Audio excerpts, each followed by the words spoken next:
Cambodia is another country that doesn't have proper preparation for the ASEAN Economic Community 2015, does it?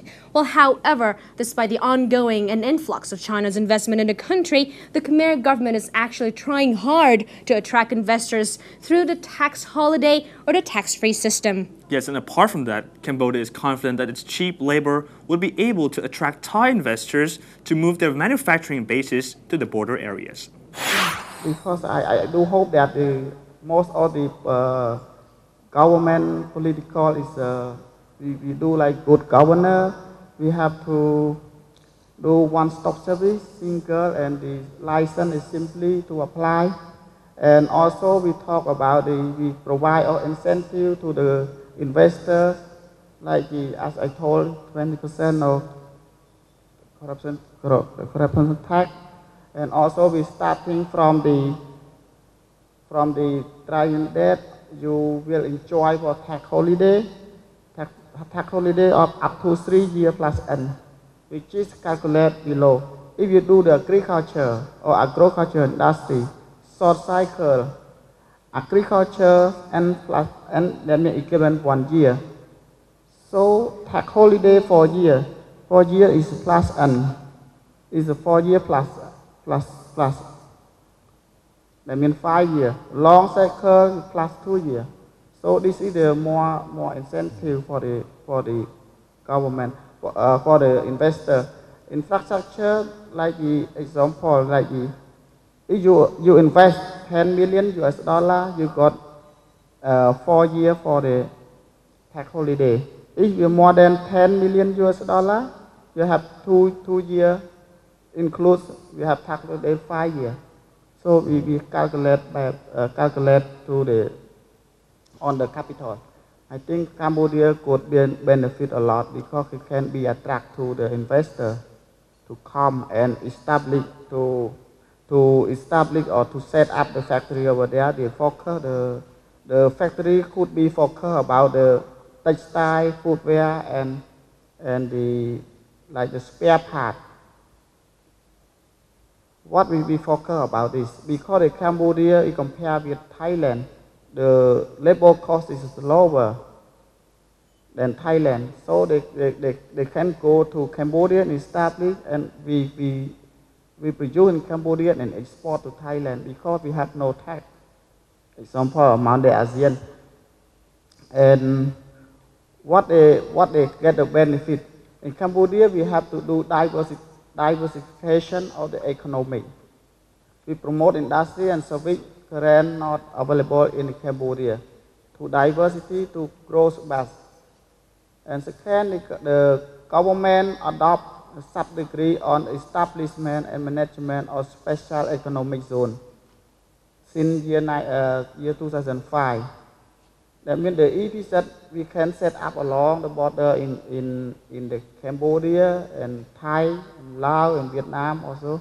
We have a license already, and the Cambodian can be attract to the investor to invest. Example like after the government of Thailand, we have to promote to increase all the wage of the worker. So they affect a lot of things to the investor, to the factory. So maybe they would like to have a look at whether we move to Cambodia to set up the spare part of what along the border and export to Thailand or what. Example like the Toyota company. You see that I think that this is the benefit. What the Cambodian is not benefit. The Cambodian not yet to produce anything to export to Asian country. Most of the product from the Thailand, Vietnam, and Malaysia, Singapore. So this is the advantage that could be the government could be how to survive. Nowadays, every nation is targeting Myanmar since there are plenty of business opportunities. Myanmar has recently opened up the country and there's a high demand of products and services. A representative of the government will explain what does the former pariah state really want from foreign businesses. Well, I think Myanmar, we have to go for what we really need to develop the countries. So when you base on this, the concepts, I can point out some the focus industry. The first, what we really need is job creations. We have a very low, like a per capita income, which leads us to have a very low, like purchasing power.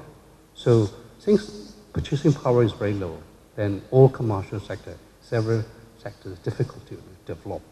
So I think any labor-intensive industry should come to Myanmar, like the garment industries or any assembly industry or whatever, and something we can use the resources and make value-added one. Such industry are very promising, and also it's a match with our needs of the countries. So if you look at any industry which is labor-intensive, we have a high employment of those industry, that can help a lot to our peoples. So we still need a lot of jobs creations. And then once we got the job creation, then we think that automatically educational sector like vocational school and trainings and to be a skilled laborers, and those will be improved. So I think that's also our national strategy are focusing in. So we have a lot of resources like lands, and so that's the fishing industry, the fishery industry. Now we are selling mostly as a raw material and semi-finished. So we are now focusing to make more value added. So these are the industry that we can go in. So in this supply chain, in each industry, I think investor can come in. So people can be a logistics, can be even factories, can be even contract farmings, and also supplies of this packaging or like a seedling or something like that. That are at the same time, like a service sector, like laboratories and those quality assurance are following. So I think this is my perception for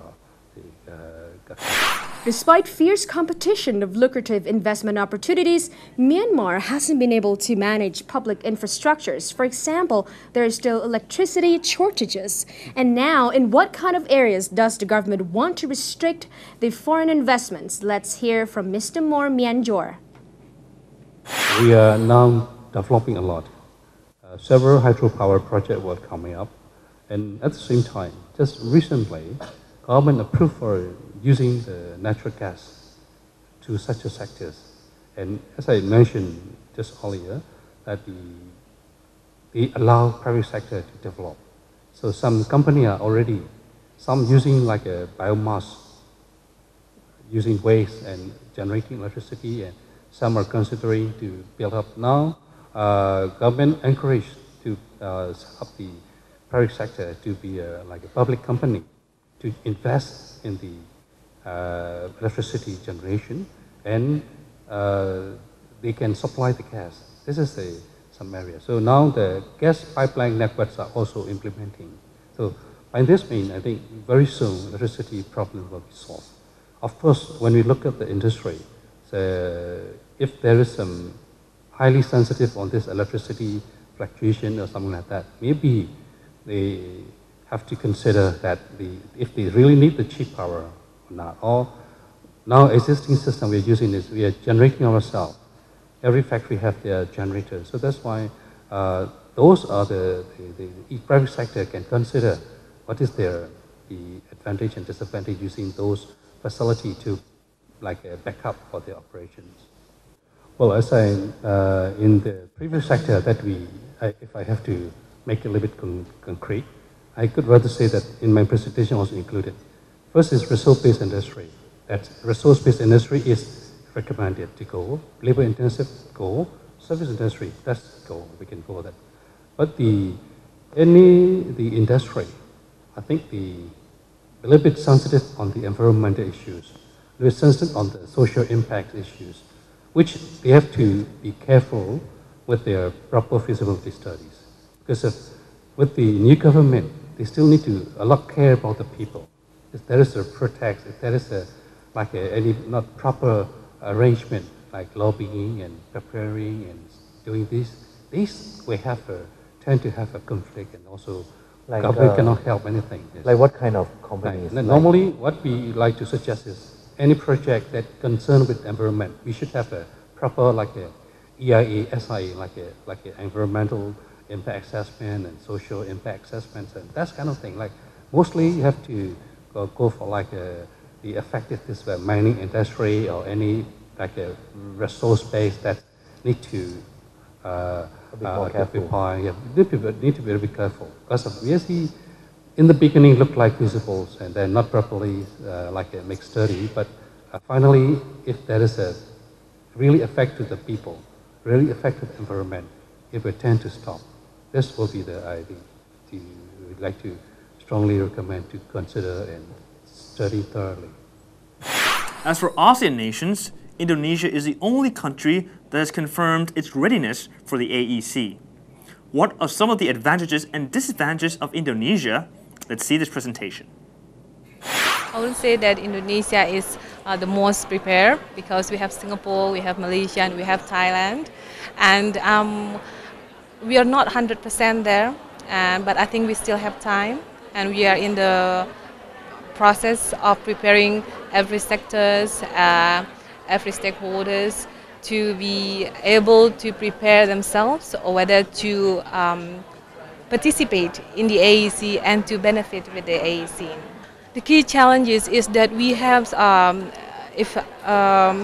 huge archipelagic country. We are a huge archipelagic countries. We have 17,000 islands. Infrastructure is the main challenge for us. To get connected to the rest of ASEAN countries, we need to locally integrated, locally connected, so we can internationally connected with the ASEAN. So that's why we have this master plan for acceleration and expansion for Indonesia economic development 2011-2025, in which we are focusing in developing infrastructure of Indonesia in every corners of Indonesia, from Sumatra to Papua. We are building 6 economic corridors, Sumatra, Java, Kalimantan, Sulawesi, Bali Nusa Tenggara, and Maluku Papua. And each economic corridors, we are establishing growth development centers, clusters for each economic activities related to the advantage of the region has. And in our next break, Melody by Nina will be taking us to roam around the Bangkok Art Center, where we'll be seeing earthware, potteries, and delicacies.